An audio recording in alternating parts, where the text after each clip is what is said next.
हाय सेंटिक्स में आपका स्वागत है दोस्तों। आज के वीडियो में आपको बताऊंगा home loan, education loan and business loan calculation कैसे निकालते हैं। चलिए इस वीडियो में जानते हैं। अगर आप इस चैनल पर नए हैं तो मेरे चैनल को सब्सक्राइब कर लें दोस्तों, ताकि जब भी मैं वीडियो डालूँ तो आपको नोटिफिकेशन मिल जाए। सो लेट्स गो स्टार्ट नाउ।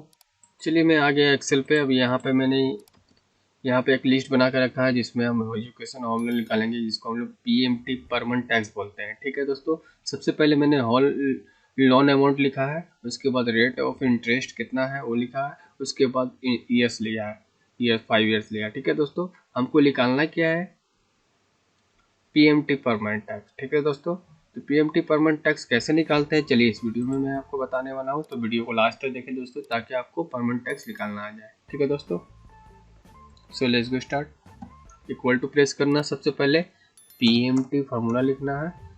जैसे लिखिएगा यहाँ पे लिखा हुआ जाएगा, जस्ट इस पर क्लिक कीजिएगा। उसके बाद आपको क्या करना है, यहाँ पे इंटरेस्ट क्या है उस पर क्लिक कीजिएगा, डिवाइडेड बाय 12 कीजिएगा, फिर उसके बाद कॉमा का सिंबल दीजिएगा।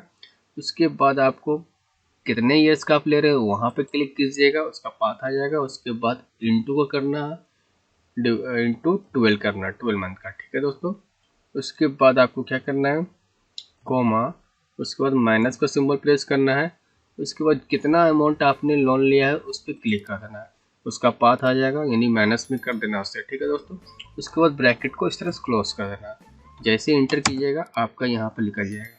ठीक है दोस्तों, फिर से मैं एक बार रिपीट कर देता हूँ। इक्वल टू प्रेस करना है, PMT लिखना है, फार्मूला परमानेंट टैक्स का फार्मूला है ये। जस्ट यहाँ पे क्लिक कीजिएगा, इसका आ जाएगा। आपको कितना इंटरेस्ट है सबसे पहले उस पर क्लिक कीजिएगा, उसका पाथ आ जाएगा। ठीक है दोस्तों, उसके बाद डिवाइडेड बाय 12, फिर उसके बाद कॉमा प्रेस कीजिएगा। उसके बाद कितने ईयर का ले रहे हैं उस पर क्लिक कीजिएगा, इंटू 12, उसके बाद कॉमा माइनस कितना लिया अमाउंट, लोन अमाउंट कितना है उस पर क्लिक कर दीजिएगा, उसका पाथ आ जाएगा, माइनस मतलब उससे घटा देना है। ठीक है दोस्तों, उसके बाद ब्रैकेट को क्लोज कर देना, जस्ट इंटर प्रेस करना है। इस तरह से आपका जितना भी आप लोन अमाउंट लिया है उससे निकाल सकते हैं। आप इसको घटा हुआ बढ़ा सकते हैं। 10% करेंगे तो ये घट जाएगा। ठीक है दोस्तों, ईयर घटाएंगे 2 ईयर से कितना होता है तो वो यहाँ पे आ जाएगा। तो इस तरह से इंटरेस्ट बढ़ता जाएगा, जैसे जैसे ईयर बढ़ाएंगे उसी तरह से घटता जाएगा। ठीक है दोस्तों, इस तरह से हम लोग education loan, home loan, business loan जो भी हम लोग लेते हैं उसको एक इजी वे में कैलकुलेशन कर सकते हैं। तो इसी तरह वीडियो देखने के लिए एस एजुकेशन चैनल को फॉलो करें, लाइक करें, सब्सक्राइब करें। That's all. Thank you.